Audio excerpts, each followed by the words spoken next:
Okay, let's talk about car prices right now because we know they're still pretty high, especially with the interest rates as high as they are. And if you're in the market for a new or used vehicle, it may be out of reach. 5 million pickup trucks just hit the market, and every one of them is dragging your resale value down. Dealers are drowning in inventory, rental fleets are unloading by the thousands, and payments that once felt safe now feel like quicksand. This isn't a story about trucks. It's a story about your money vanishing. Why are manufacturers still pushing more onto lots? Who's actually holding the debt that props it all up? And how long before your own driveway becomes a liability? Because by the end, you'll see the collapse is already parked outside your door. 5 million trucks just hit the market. 5 million pickup trucks just hit the market.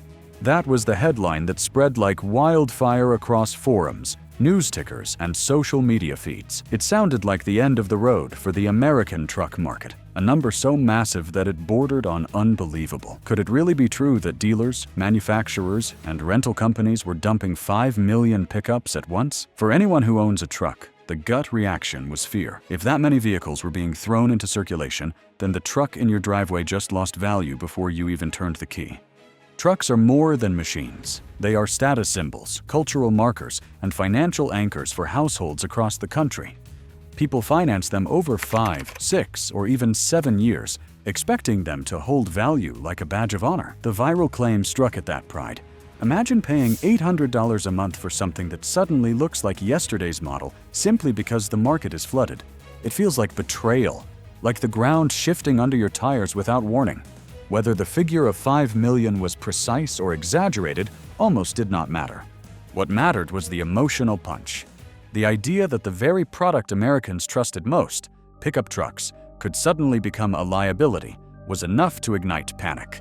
But the panic headlines were just the smoke. The fire was financial. The $867 billion money bomb. Beneath the dramatic headlines sits an even more frightening number: $867 billion. That is the estimated size of the automotive crash now threatening to destabilize manufacturers, lenders, and households. This number is not only about trucks on lots, it is about the mountain of loans that keep those trucks moving. Americans owe more than $1,660 billion on auto loans, a figure that rivals student debt in sheer size.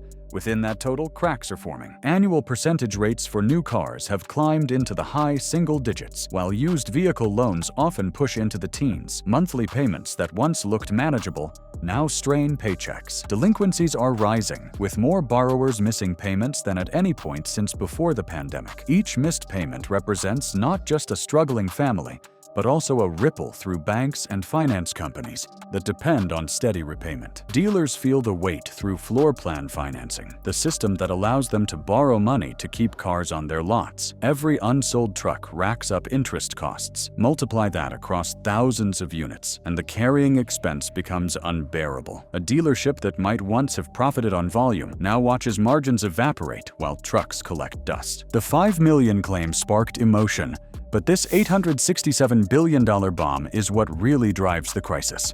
And when the math failed, lots started drowning in trucks. If you're already shocked by what's happening, hit like so more people see this crash unfolding and drop a comment below, because your story, your struggles, and your perspective matter more than ever right now. The pickup pileup. Across the United States, vehicle inventory has hovered around 2,700,000 to 2,800,000 units. On paper, that may not sound like disaster, but peel back the layers and you find a glut of pickup trucks sitting idle. A pileup that turns those numbers into a nightmare. Trucks are the crown jewel of Detroit, commanding high margins and deep brand loyalty. Yet now, they are clogging dealer lots from Dallas to Denver, turning assets into liabilities. In Texas, where the pickup is practically the state uniform, rows of unsold trucks line the highways. Buyers who once snapped up new models without hesitation are hesitating now, calculating interest costs and fuel bills before signing. On the coasts, where lifestyle trucks compete with smaller vehicles and electric cars, the slowdown is even more brutal. Dealers are counting days' supply in triple digits, meaning some models could sit for months before finding a home. The psychology of abundance works against sales. Shoppers walk past endless rows of gleaming trucks and sense desperation. They hold out for deals, expecting prices to tumble further. Dealers slash stickers, but the weight of excess stock makes every discount look like weakness rather than generosity. This is the pickup pileup, and it is suffocating profits. But the most shocking supply was not even on dealer lots. It came from the fleets. The fleet fire sale. The panic took on a new face when stories of fleet liquidation hit the public. Enterprise, the world's largest rental operator, began unloading vehicles at prices that shattered belief. Luxury SUVs, electric crossovers, and even pickups rolled into clearance centers with discounts that looked like typos. Buyers posted online about Cadillac Escalades once priced near $90,000 being sold for barely over $10,000. Even if those figures were exaggerated in retelling, the perception was enough to rock consumer confidence. For ordinary drivers, these deals were more than bargains. They were proof that the industry was in crisis. Imagine walking into a sales lot planning to buy a used Honda Civic and leaving with a BMW or a Tesla for the same money. Families that once aspired to buy a new pickup suddenly realized they could access luxury for the price of economy. The psychological shift was profound. Why pay full sticker for a new truck when a liquidation sale down the street made that truck look overpriced and outdated? The term fire sale spread as quickly as the stories themselves, and whether the liquidation was born of debt pressure, miscalculated demand, or a shift in rental habits, the result was the same. It pulled the rug from under the new truck market, resetting expectations across the board. And once buyers tasted luxury for economy prices, new trucks suddenly looked like bad deals. When status collapses. For decades, driving a pickup truck was more than a choice of transportation. It was a declaration of identity. A truck in the driveway meant strength, independence, and often a connection to tradition. Families gathered around them for camping trips, contractors relied on them for work, and communities celebrated them in parades and festivals. The truck was not just metal and wheels, it was a badge of belonging. But that aura is breaking. When luxury SUVs and electric crossovers started selling for economy car prices, something shifted. Suddenly, the driver who stretched to buy a brand new pickup no longer looked successful. Instead, neighbors whispered, "Why spend $50,000 when others are grabbing Cadillacs and BMWs for a fraction of that?" The pride of ownership flipped into self-consciousness. Buyers who once signed contracts without hesitation began walking away. Showrooms felt colder. Salespeople tried to remind customers of toughness, heritage, and loyalty, but those words no longer carried weight. People compared options and realized the prestige of a truck was fading against the glitter of bargain luxury. The cultural hit ran deeper than the financial one. When status collapses, confidence collapses with it. The collapse of status showed up in parking lots and workplaces. Employees who once bragged about their new trucks now avoided mentioning them, fearing judgment from colleagues. What was once a conversation starter became a source of quiet embarrassment, and the social value of a truck evaporated almost overnight. Dealers tried to mask the pain with incentives, but the factory stepped in. The incentive trap. Automakers reached for the oldest lever in their toolbox: incentives. Rebates appeared on billboards, glossy packages promised premium features, and payment targeting deals spread through commercials. For a brief moment, it seemed to work. Shoppers returned, curious about discounts that shaved thousands off sticker prices. But beneath the surface, the strategy carried a hidden cost. Incentives train buyers to wait. Once a consumer knows that a rebate might appear, every full-price offer feels like a trap. Dealers slashed prices, but instead of speeding sales, they encouraged hesitation. Shoppers assumed the next round of rebates would be even bigger. Loyalty weakened, and the cycle of waiting grew stronger. Trim mixes also shifted. Automakers who once pushed top-end luxury editions began bundling features into mid-level packages, trying to keep monthly payments attractive. Yet even these tricks lost power. Customers compared the rebated trucks with liquidation luxury vehicles and concluded that discounts could not bridge the gap. The incentive trap caught the very companies that set it. By chasing short-term sales with rebates, they undermined long-term value and trained the market to expect more. Factories knew they could not discount forever. The trap deepened as customers compared stories online. Forums filled with posts tracking rebate sizes, turning every buyer into a strategist, waiting for the perfect deal. Automakers unintentionally trained their customers to act like day traders, treating trucks not as essentials, but as negotiable assets whose price would inevitably fall. But factories cannot discount forever, so they changed the calendar instead. Credit turns cold. The next wall came not from the factory, but from the banks. For years, lenders had been generous, approving truck loans with long terms and easy credit checks. But as defaults rose and market uncertainty spread, attitudes hardened. Banks began narrowing approvals, demanding higher down payments and tightening risk profiles. Captive finance arms, the lending branches of automakers themselves, tried to keep deals moving. They offered loyalty programs and special rates to existing customers. Yet even they faced mounting pressure from regulators and investors who warned against reckless exposure. The safety net was shrinking. Credit unions, once the friendliest option for community borrowers, also pulled back. Local managers explained that risk premiums were climbing, and they could no longer justify loose approvals. Consumers who had walked into showrooms confident they could drive away now faced rejection. The dream of upgrading to a new truck turned into the sting of denial letters. This credit chill reshaped the landscape overnight. Dealers discovered that no matter how shiny the incentives, if banks refused the loans, sales froze. Buyers who might have stretched their budgets were forced into the sidelines. The emotional frustration added to the cultural collapse already underway. Cold credit also reshaped relationships between buyers and lenders. Friends and neighbors who once vouched for each other at local banks no longer had influence. Algorithms decided outcomes, and community ties meant little. The rejection felt mechanical and impersonal, intensifying the frustration of families already bruised by economic uncertainty. And when credit froze, the used market cracked wide open. The residual meltdown. The used market has always been the safety valve of the auto industry, a place where buyers trade in old vehicles to ease the cost of new ones. But as values tumbled, that valve burst. Residuals, the projected future value of vehicles, collapsed. Trucks that were supposed to hold worth for years suddenly plummeted. Owners found themselves buried in negative equity. They owed more on their loans than their vehicles were worth. Trade-ins that once covered healthy down payments now offered scraps. Families discovered that the truck they had counted on as an asset was in fact an anchor, trapping them in debt. The leasing market also buckled. Leases are built on predicted resale value, but when those predictions proved wildly optimistic, finance companies absorbed massive losses. Vehicles returning from leases were worth far less than expected, forcing losses on every unit. The emotional fallout was staggering. Consumers felt betrayed not just by dealers or lenders, but by the very promise of reliability. A truck had always been a safe bet, a store of value. Now it looked like a gamble gone wrong. Residual collapse spread beyond balance sheets into daily life. Families that once planned to trade in trucks for children's college cars found those dreams shattered. The asset they expected to rely on turned into a burden, reshaping family plans and stealing futures that had been built around stable resale values. With values imploding, truck makers pulled their boldest move yet: Detroit's strategy shift.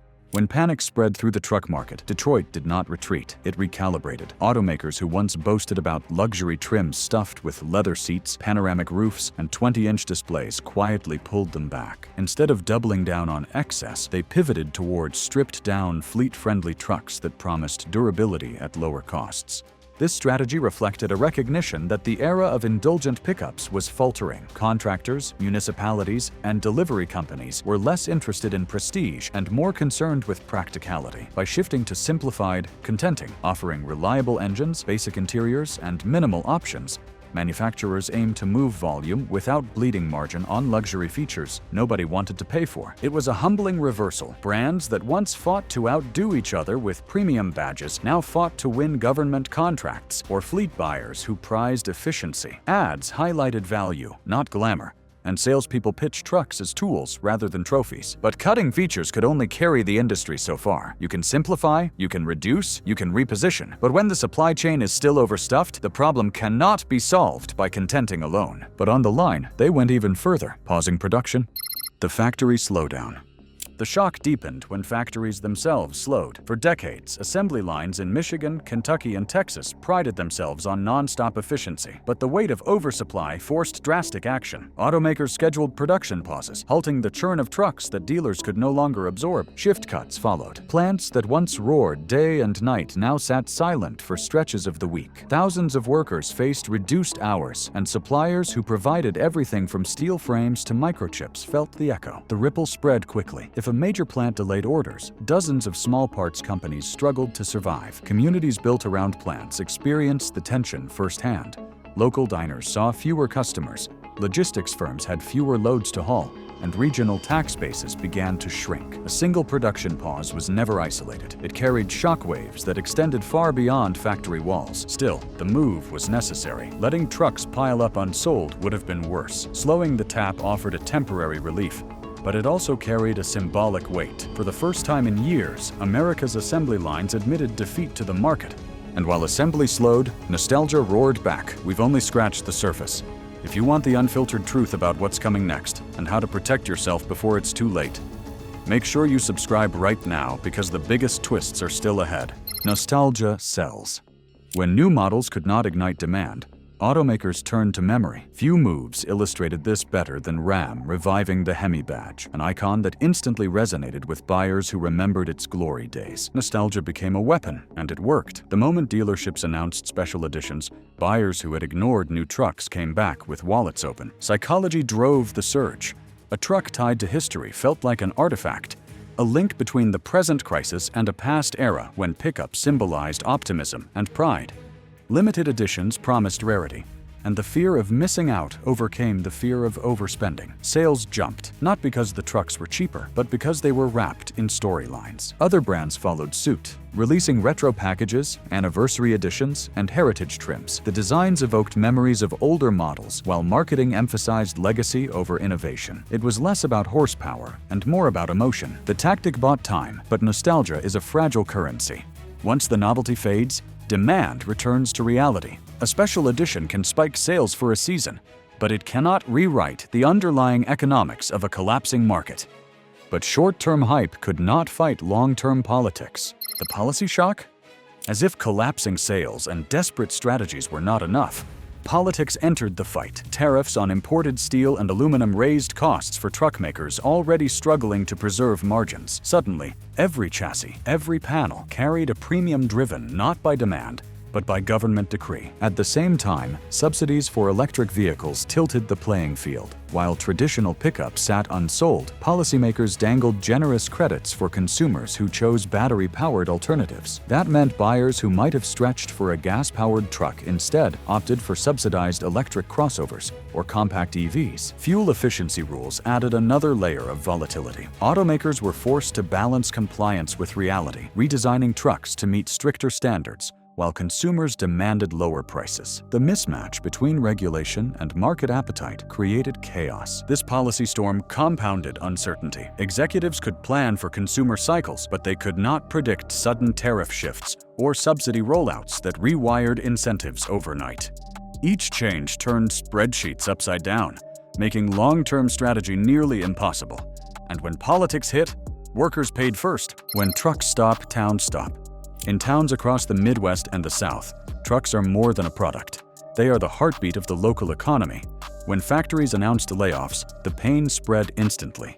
Families who had counted on steady assembly line wages suddenly faced uncertainty. For generations, these jobs were passed down like heirlooms, a source of pride and stability. Losing them felt like losing identity. Workers gathered at union halls, holding signs, chanting, and demanding answers. The sense of betrayal ran deep. They had built the very vehicles that defined America's roads, yet now they were being told their labor was too expensive or no longer needed. Strikes became not only about wages, but about dignity. Communities felt the ripple. Diners near the plant went quiet. Hardware stores that thrived on paychecks from assembly workers watched sales collapse. Even schools felt the hit as local tax revenues fell. A single factory slowdown translated into a chain reaction that hollowed out entire towns.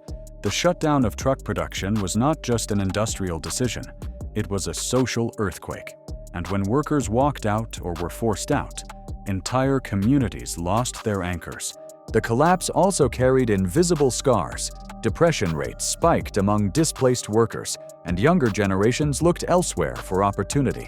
What once felt like a lifelong career path now looked like a trap, pushing talent away from the very towns that had built their reputations on dependable truck production. And what happens in factories soon shows up in family budgets, a household recession. Inside kitchens and living rooms, the crisis took another shape. Families sat at tables with grocery lists in one hand and truck payment slips in the other. The math no longer worked. Rising food prices collided with stubborn monthly bills, and households were forced into painful trade-offs. Parents cut back on fresh produce to keep up with car insurance. Vacations vanished, replaced by weekends spent worrying about next month's utility payments. Some families sold off belongings, holding garage sales not for fun, but for survival. The truck, once a proud symbol parked in the driveway, now felt like a burden chained to the family's budget. The psychological toll was immense. Children overheard hushed conversations about missed payments. Spouses argued over whether to refinance or surrender the vehicle altogether. Pride clashed with practicality, and every decision carried emotional weight. The household recession was less visible than a factory strike, but it was every bit as damaging. Even families who kept their jobs discovered that rising costs stole their sense of security. Confidence eroded, and with it, the willingness to spend. Everyday life shrank into a cycle of denial and sacrifice. Simple pleasures like eating out or attending sports games vanished. People who had felt middle class only a year before now felt cornered, living week to week. That erosion of dignity was perhaps the hardest cost to measure. Investors saw the same pain, but some smelled opportunity. Buying the rubble. Where ordinary families saw despair, opportunists saw profit. Investors began combing through the rubble of the truck market, hunting for bargains. Arbitrage became the word of the day. Some scooped up nearly new trucks at fire sale prices, planning to resell them overseas where demand remained strong. Export flipping turned crisis into windfall.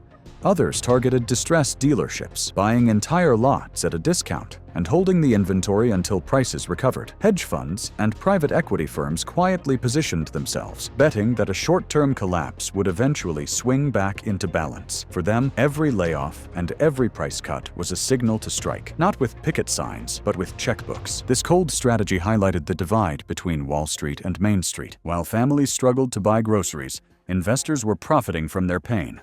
It was not illegal, but it revealed the ruthless logic of markets. Yet even these profiteers faced uncertainty. Timing was everything. If values kept dropping, their bets would turn to losses. The rubble offered riches only if the market stabilized.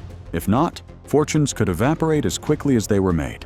Some investors treated the downturn like a chessboard, moving pieces with cold precision. They spoke of distressed assets and undervalued opportunities, while families spoke of lost jobs and missed meals. The contrast was jarring, a reminder that for every bargain hunter celebrating, another household was struggling just to hang on. But even profiteers cannot predict what comes next. The future mutations.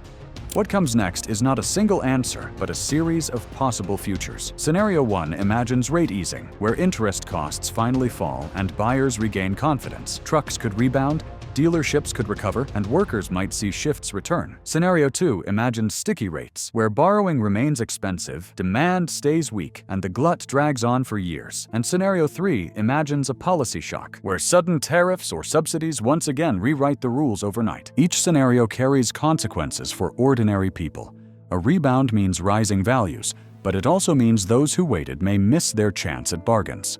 A prolonged slump means trucks remain affordable, but at the cost of more layoffs and weaker communities.